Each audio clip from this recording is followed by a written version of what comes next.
What's going on, guys? Welcome back to another episode of Renegade Jukebox on the Renegade Pop Culture Podcast Network. My name is Mike. I'll be your host this evening. Join me, as always, we've got Nick. And I'm saving my comments for later because this one's going to be fun to talk about. and what we're talking about today is probably one of the greatest heavy metal comebacks of all time. This is Machine Head's fifth studio album, Through the Ashes of Empires. And we've kind of teased this before, but this is also the start of the band, like the band's, I call it the band's golden era, which is roughly 2003 to 2014. So on that note, let's pick up where we left off with Supercharger nearly destroying this band. Yeah, I don't know if any band has had like this much of a rock bottom moment that they have. Okay, because did you watch the Elegies documentary on YouTube about like the making of this record? Because like this almost just flat out didn't get made. I've actually never seen the documentary, but I'll check that out one day.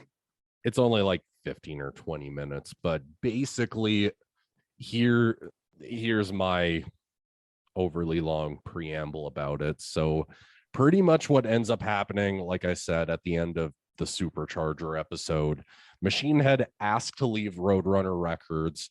Aru Luster leaves the band because he wants to go do more melodic sounding music and ultimately just ends up joining Il Nino. This is where they enlist one of Rob's old bandmates. Enter one of the most underrated guitar players on the planet, Mr. Phil Demmel.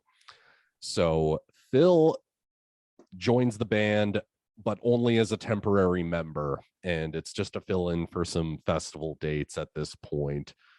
And during this period, Machine Head were shopping around new record labels to get signed and make a new record. Here's the thing, no record label was interested at all. Like as soon as they jumped off Roadrunner Records, they were like, oh yeah, we'll totally sign you and get into talks with you. After that, nothing. Ouch. Yeah, and a lot of them wouldn't even accept like the radio singles that they were trying to write at this point. Like, did you hear one of them that Rob posted online? Which one was this? It's called Pins and Needles.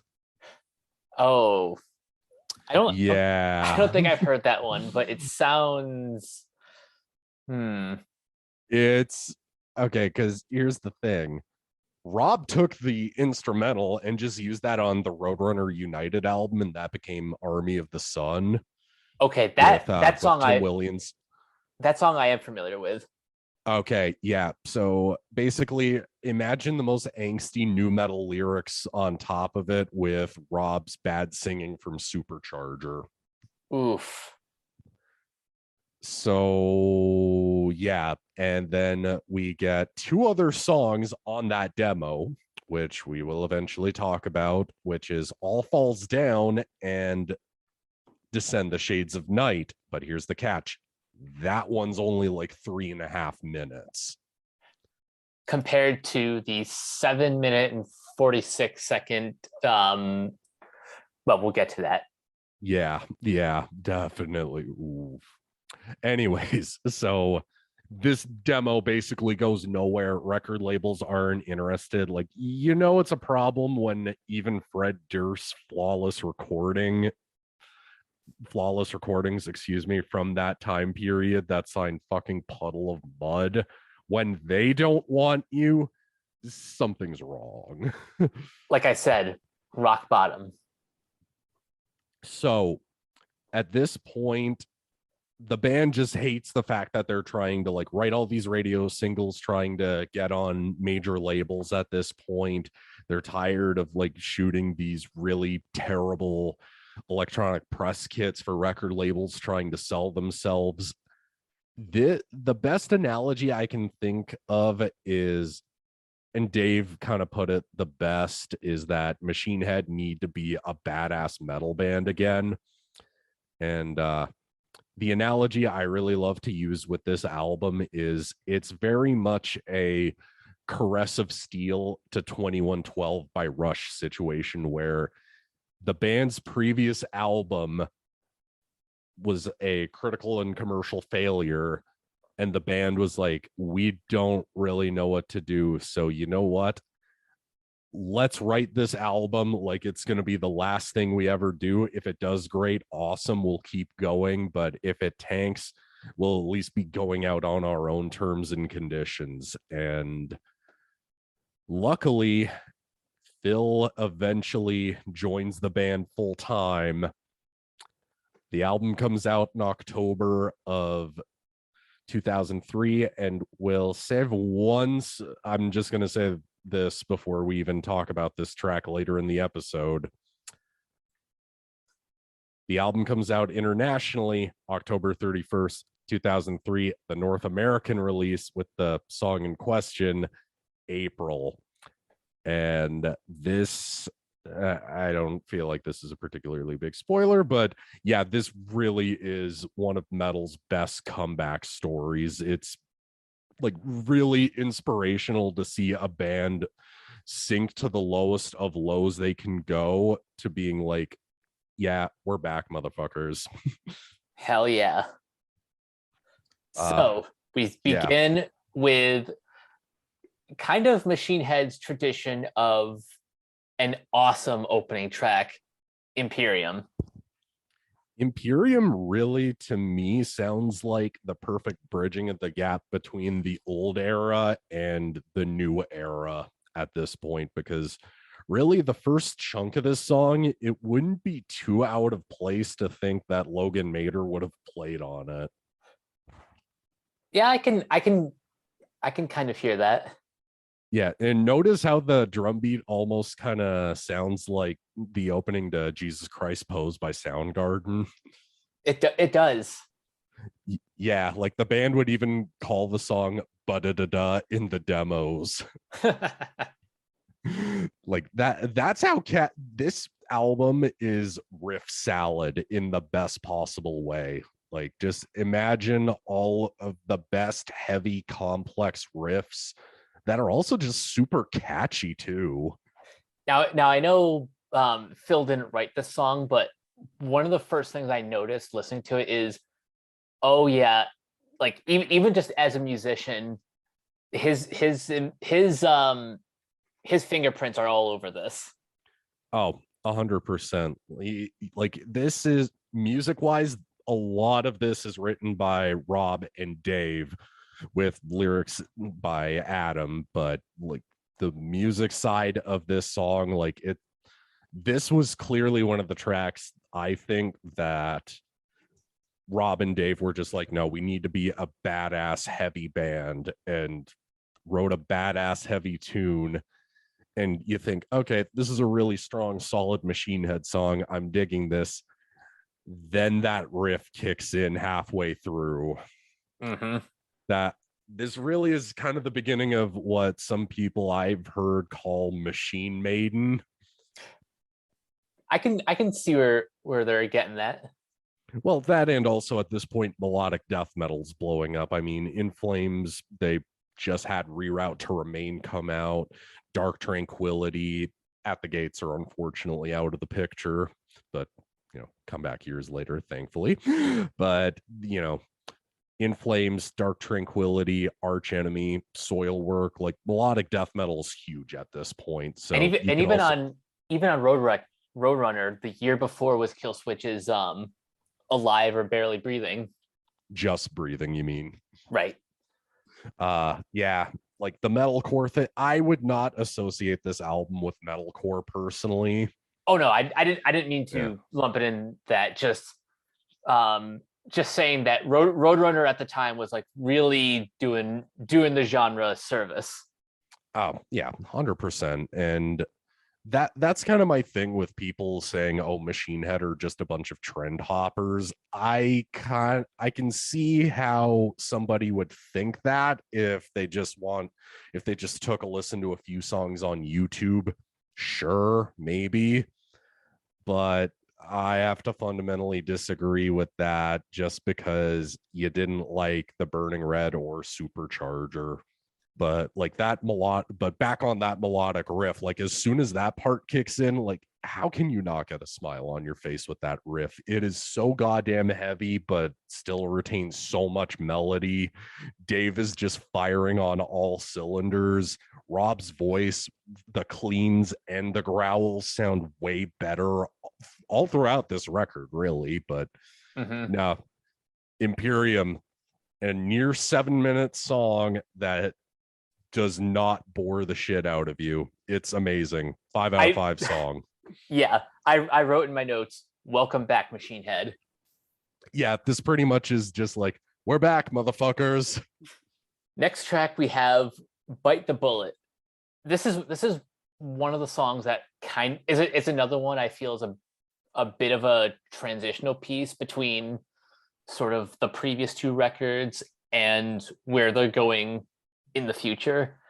Like this is the album as a whole is like mostly a return to the Burn My Eyes, The More Things Change style with a little bit more progressiveness, but the remains of the previous records haven't like completely vanished. And we'll definitely talk about the lyrics in terms of that in the next track. But yeah, the main thing with Bite the Bullet and a lot of other songs on this record, a lot of the songs were written before Phil became like a full-time member of the band, like was 100% a contributing member to the band. But he does play on the album. He just doesn't.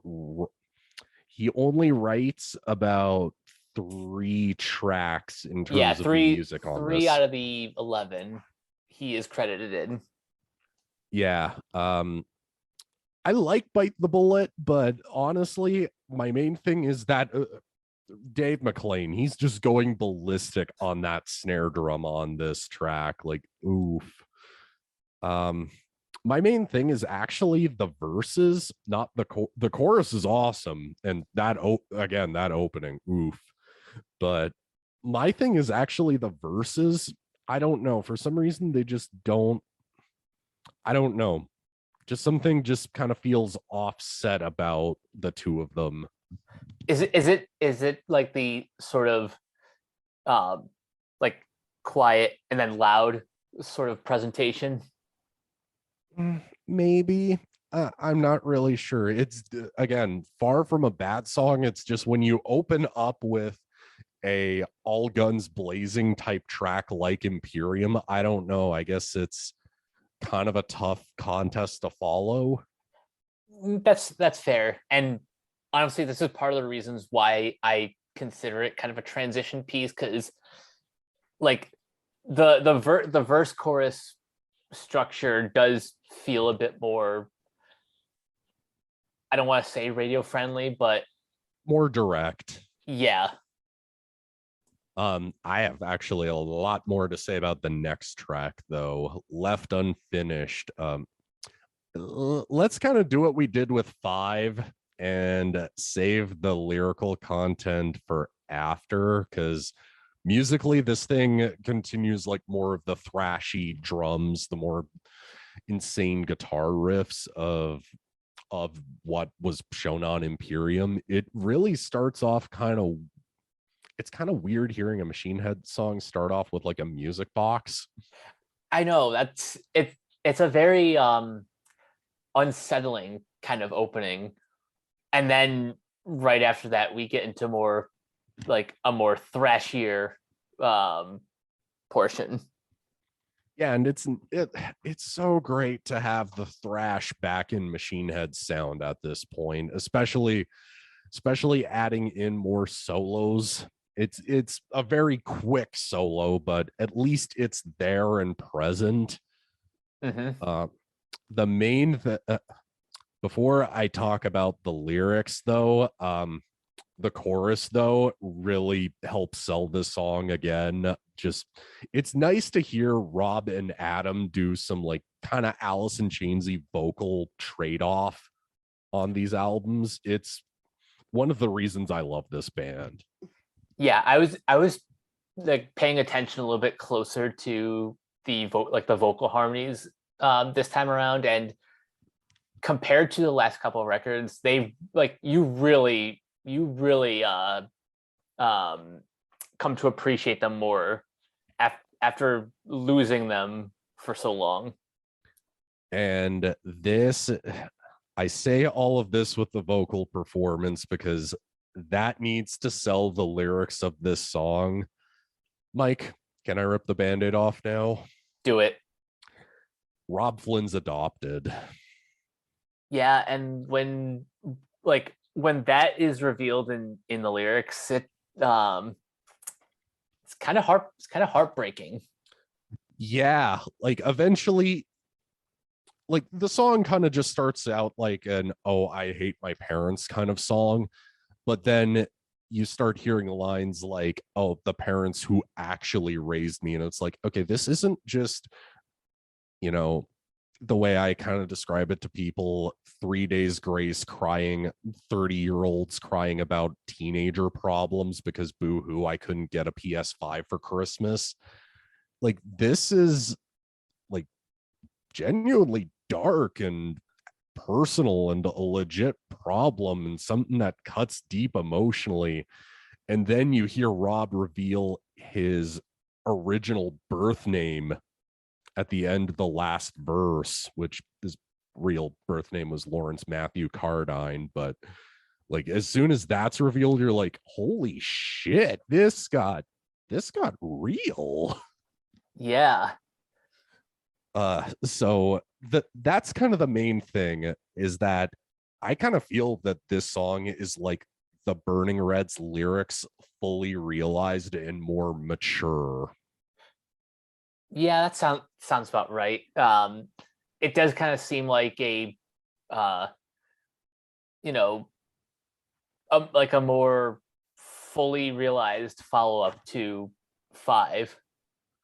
Yeah, just this is actual, I don't want to say enjoyable to listen to, but you get what I mean. Like I can actually listen to this and enjoy hearing it, not just go, man, I feel like I gotta take like an emotional shower fully clothed after. Right. Next song, Elegy. This is another written before Phil fully rejoined the, well, fully joined the band, excuse me. I don't really have much to say. It's a really groove heavy song. Yeah, that's really all I wrote in my notes. It's slower.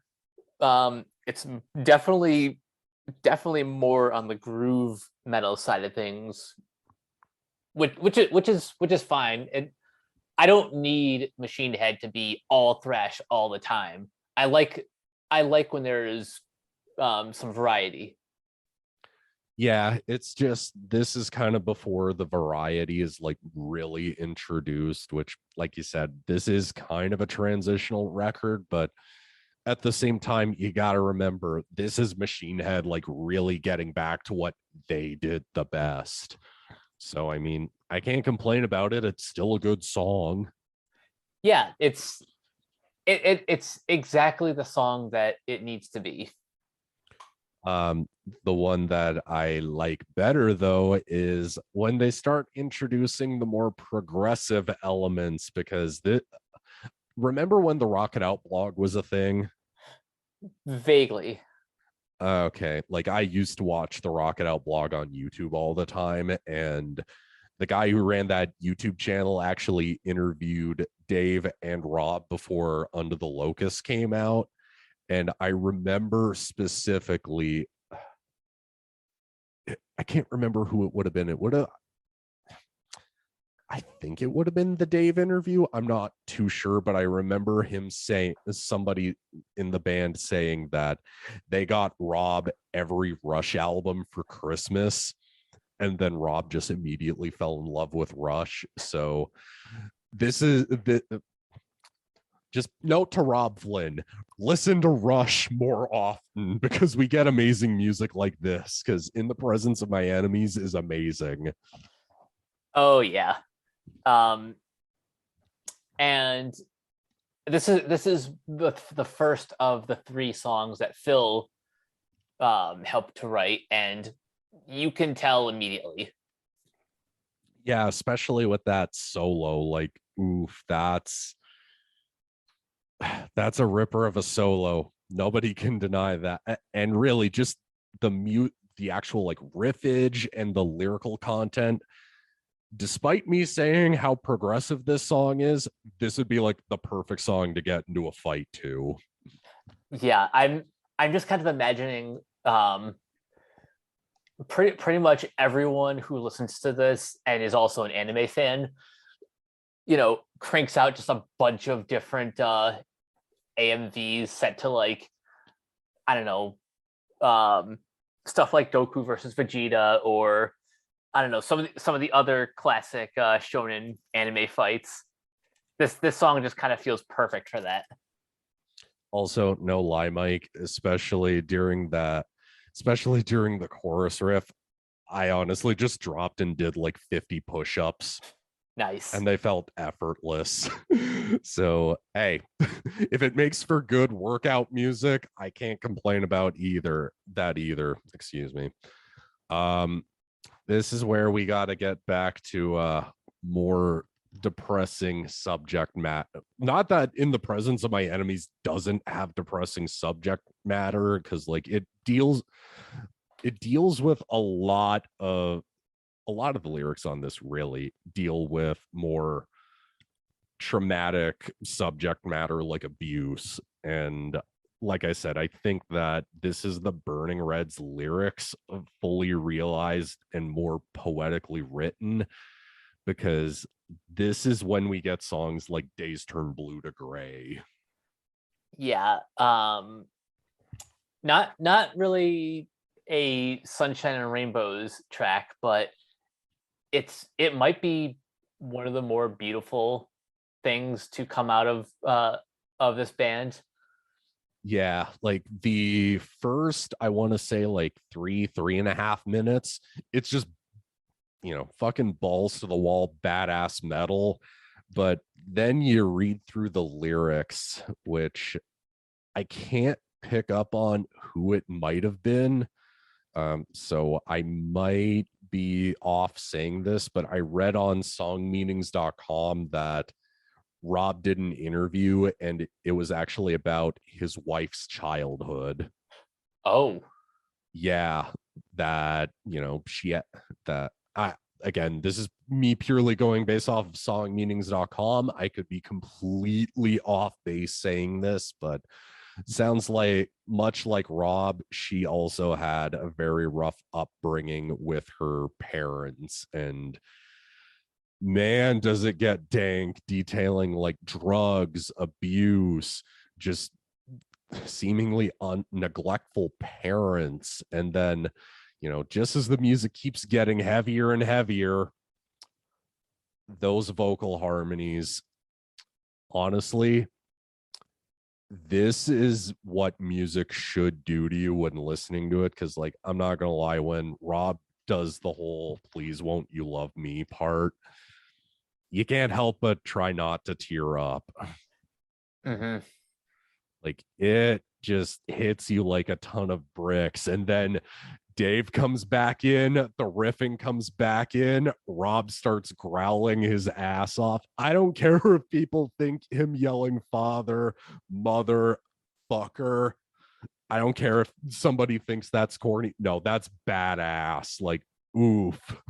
It just keeps hitting you like a ton of bricks right until the very last 30 seconds. And then you kind of feel like you got to catch your breath after.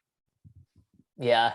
I told this to Nick in our private chat earlier, but when it comes to Machine Head, what makes them great is, yes, their later albums do infuse more progressive elements, but really it's the passion that drives this band, not so much the technical side of things, even though these are all fantastic musicians.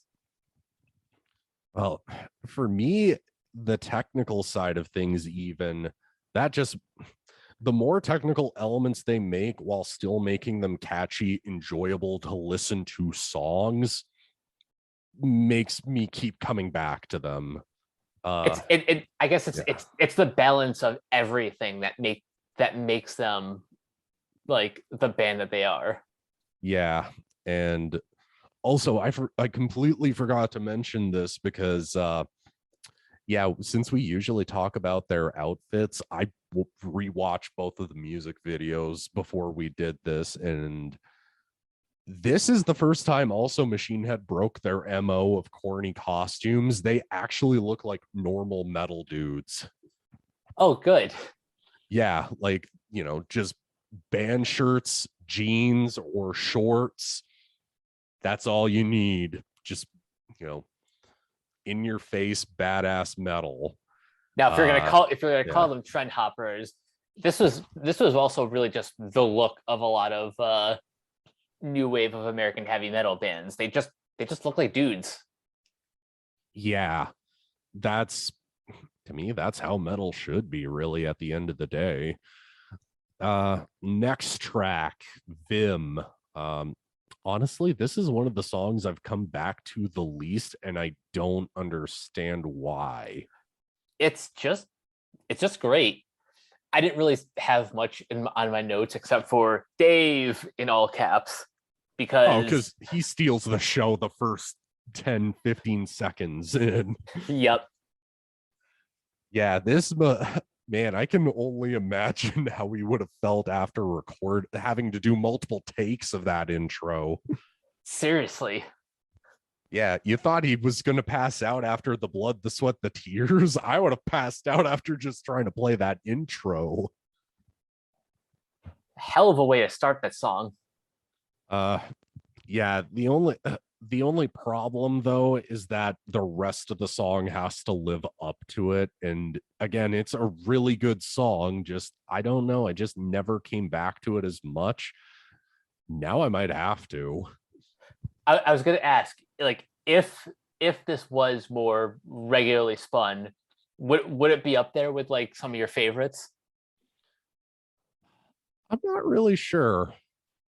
I this is another one where I do really just pick and choose my favorites of the bunch, but like I can see myself revisiting it as a full album more after re-listening to it.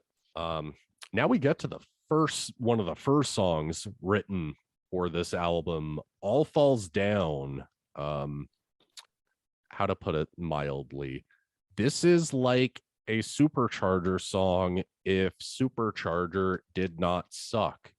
Yeah, that's basically what I put in my notes. Like, it's the better version of what they were trying to do on Supercharger. Yeah, with more great vocal harmonies between Rob and Adam, more twin guitar attack. Like it still has some of those weird, some of the, I don't know, like those weird scratch and harmonic parts that they did on Supercharger, just without the bad guitar tone. I still can't get over how awful that tone was. The less we talk about it, the better. But like the riffing and tone are done well. Also, we gotta contribute this to the mix. Colin Richardson came back to do the mixing. He didn't produce it, but he did the mixing for this album, and that probably is to Through the Ashes benefit. I'm actually just going to pull up Wikipedia right now and make sure I'm not just talking out my ass, because really, Colin also produced mixed Supercharger. Huh. Yeah, maybe we can just blame Supercharger's production on Johnny Kaye and be done with it. I'm okay with that. Yeah, well, let's allow it. But speaking of yeah. producers, I think this is the first one that Rob produced by himself. Yeah, he pretty much produces most of the records going forward, maybe with some help along the way, but like he's the main one, And behind the mixing that really board. is to their benefit. Yeah, especially in this case, because again, the vocal harmonies in the chorus, this really could have come off as whiny, but again, Rob and Adam sell the hell out of this song. Next track, Wipe the Tears. This is another one that I actually come back to like quite frequently. Like, how do I put this? This kind of feels like a get your act together, get up on your feet, and keep moving forward kind of song to me. Yeah, I get that same impressions. I don't know if you're familiar with the anime Gurren Lagann, but I've heard of it but haven't watched it. so slight spoiler alert, there's one critical moment where like the best friend of the main character comes in when he's at his lowest point, and he basically punches him in the face and says, "Let me see you grit your teeth." And that is like the image I get listening to the lyrics to Wipe the Tears. I can picture that because especially that third verse, like, man, that lands the song for me. Again, this is just one of those cases where Machine Head can either really pull on your heartstrings or get you motivated to just confront anything in your way, especially the part where he just goes, "I will fight for what I love and fight for those I care." Man, it just gets you so motivated. Like, this is what I want out of a Machine Head song. Same. Um, so Mike, is it okay if we mention something personal from your end? Because I recommended we don't listen to this album just yet for you. Yeah. For those who don't know what he's talking about, I recently had a death in the family. It was my great aunt on my mom's side. And this is one of the reasons why I didn't want to listen to the album right away, because like the next song we're talking about, Descend the Shades of Night, is, well, I'll say the song itself is just a masterpiece from start to finish, but lyrically it can get pretty dark. Because it's literally about death. Yeah. Yeah, it's about death and dying, but at the same time, this is also kind of the perfect way to end the album. It is. It's Yeah. it's 7 minutes and 46 minutes of just like the best that this band can get, both like lyrically, sonically, and for those who like the more progressive side of metal, yeah, this song has it all. This is going to be super. I actually wanted to save this for when we were recording, but what if I told you one of the influences behind this song and it would shock you? Oh boy, what is it? Apparently, Rob was listening to a lot of Coldplay's first two records. Yeah, apparently he was a big fan of like Rush of Blood to the Head. So he would like, to kind of go back a little bit, this was one of the demoed songs actually, and it was only like 3.5 minutes or something. But like I said, that demo basically just went nowhere. But Rob was listening to a lot of Rush of Blood to the Head, and the stuff I remember off of that record, because my mom was a big fan of that record when I was a kid. Yeah, I can hear little bits of, especially going back to I'm trying to remember that one song Rick Beato did a video on Amsterdam. That was the one. Mm. Yeah, you can kind of hear the more like funeral dirgy elements of that song, but just done through purely acoustic guitars as opposed to piano. And again, just everybody in this band is not half-assing any part of this song. Like, just from the solo, I actually think what part do you think lands the killing blow of the song, Mike? Um, I'm gonna guess it's the solo because this is kind of where we had our conversation about um well this being one of the greatest guitar solos ever written. Well, that and one of the other part that also like really lands it is just, again, Rob and Adam's vocal harmonies during the sing with me section.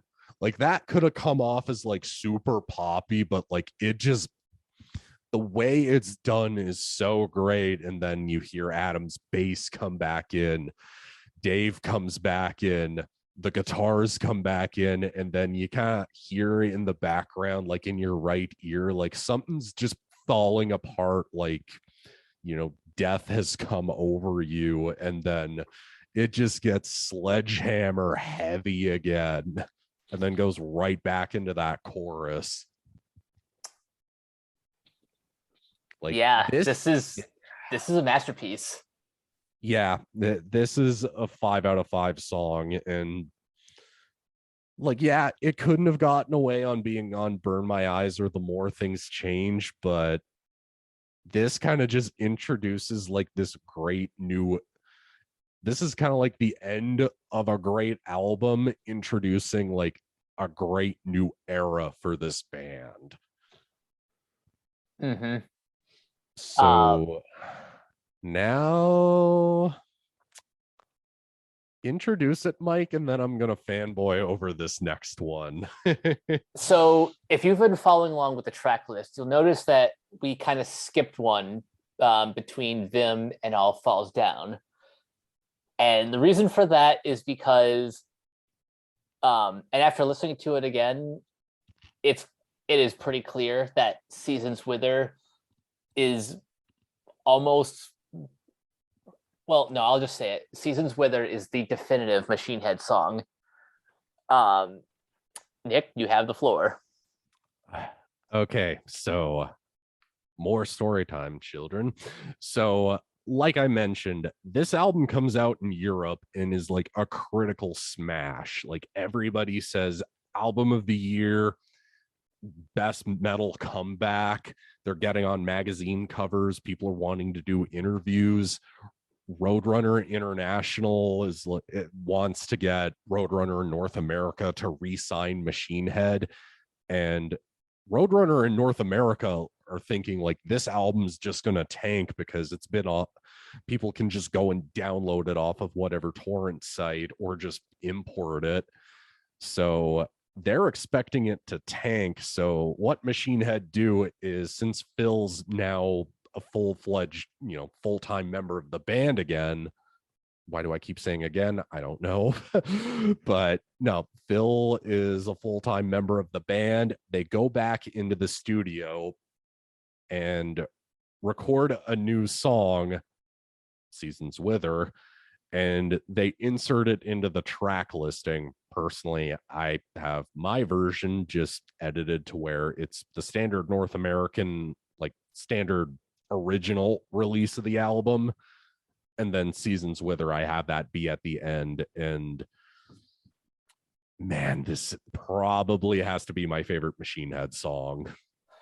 I figured it was like if it wasn't number one, it was at least in the top 5. Yeah, because this is everything I want in a Machine Head song. Heavy, fast-paced riffs, amazing guitar solos, great playing from everybody in the band, amazing growled vocals, beautiful melodic vocals that aren't whiny or poppy, this is what I want out of badass heavy music. And I didn't realize this because, inexperienced high school me was just like, wow, this is really heavy. I love this. But then realizing the lyrical content, it really continues a lot of the themes that are throughout the album, which is, Mike, I'm going to rip the Band-Aid off about this one because this is kind of just my interpretation of it. I think the song's about a woman who was sexually abused by a man, and it's about her wanting revenge for most of her life and then finally getting it and finally confronting the person who wronged her. And again, kind of going back to what we said about like Days Turn Blue to Gray and Left Unfinished, like, yeah, it's about really dark subject matter, but it's done in such an eloquent way and also enjoyable to listen to. Eloquent, I think, is the right term. And I think one thing that the band has shown on this record is that they've gotten better at storytelling as well as songwriting. Yeah, and this really is the band even says it themselves in that Elegies documentary I was telling you about. They really were like, this is probably how we're going to sound on the next record. And it's such a great indicator, just everything from that clean melodic intro to the complex heavy riffing to the amazing vocal trade-off after the brilliant Phil Demmel solo. Just, this is a 6 out of 5 song. This one, I'm going to tell this story, Mike, because I was telling you about it. So I've seen Machine Head live twice, and they never played it in either set list, but I got meet and greets for both shows, and all of the band members are really cool. I didn't need Adam because he was long out of the band at this point, and Right. they just never came to Edmonton either. So what happens is when I see them in 2018, I get the early entry VIP passes where I watch them sound check, and they start taking requests from the crowd, and then my hands shoot up and I just go, play Seasons with her, because I totally never expect them to play it. I was almost expecting them to just go, yeah, sure, maybe, kid. But then the band was just like, okay, yeah, let's do this. And then Phil Demmel just looks right over at me and is like, I like that one. Nice. And he just looks at me like so bloody happy that I picked that one. And then, man, that was like one of the best 6.5 minutes of my life. Now, how come they don't play this one live? I don't fucking know, man. It's amazing. My guess is maybe because it wasn't included in the European release. I don't know. Like, it sucks that this song doesn't get the love and appreciation it deserves. It's incredible. Yeah, I can see why this one is one of your favorites, and it might be one of mine too. Just thinking about it more. Like if someone were to ask me like who is Machine Head, I would honestly have them listen to this song first before going through the rest of their discography. I can't really argue or disagree with that choice. It's, in terms of good choices to start off with this band, yeah, it's a great introductory point. I guess we might as well get into favorite tracks. I will let you go first, Mike. Okay. I'm going to limit this to 3 because if I say any more, I'll pretty much only leave out like 2 tracks. So Going in order of the track list, I will go Imperium because it is a badass opening.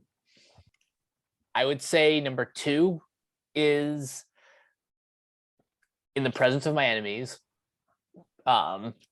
because it's one of the few songs that Phil actually got to contribute musically, or in the writing at least, and it's a great introduction to him as like more of a permanent fixture, at least at the time, into the band. And number 3, Descend the Shades of Night, for all of the reasons we mentioned before. My favorites. I'm gonna go with Imperium too, just because it's Imperium. It's a 5 out of 5 opener. In the Presence of My Enemies, the beginning of like the really progressive song structure without losing the aggression and power of their sound. Days Turn Blue to Gray for just how they sell the passion and the emotion in the music, and just how it makes such dark lyrical content, how it just makes it digestible and, you know, a great song to listen to on repeat. Descend the Shades of Night being a 5 out of 5, perfect way to close it, and Seasons Wither being one of the best songs Machine Head ever made, my personal favorite. All right. And yeah, overall, I'd say Through the Ashes of Empires is, we've already stressed before that this is like the ultimate heavy metal comeback, but on its own merits, it's just a really good metal album. It's pretty much the best start to what we consider the golden era, and I don't know what else to say. This is just go listen to this record. Go listen to this record, and to kind of hint at the next episode, I'm going to quote that Elegies documentary again. Go watch that Elegies documentary. It's like 20 minutes and it'll be the most motivating thing you'll ever watch. So to quote Monty Connor, one of the A&R, I can't talk tonight. The A&R guy, well, former A&R guy of Roadrunner Records. I'm going to quote him saying this about the next album. If this is Machine Head coming back from an all-time low and them coming back with their confidence at an all-time high, imagine how the next record is going to sound. And I'll leave it at that. All right. Until next time, Nick, where can everyone find you online? Super Saiyan Death Metal God on Instagram. Album covers, movies, video games. Just binge like the crap out of my page if you want. If not, well, yeah, do what you want. And you guys can find me on Twitter at Captain K42. You can check out our quick thoughts on letterboxd.com/CoachK42. Find me in all the various Facebook groups just at my name. You can check out Renegade Pop Culture on Facebook and Twitter at Ren Pop Culture. Look for us on Podchaser. Listen to all of our podcasts on Anchor, Spotify, Apple Podcasts, etc. And last but not least, everything can be found at renegadepopculture.com. You can escape, so do we. That'll do it for this episode of Renegade Jukebox. We will catch you guys later. Peace out.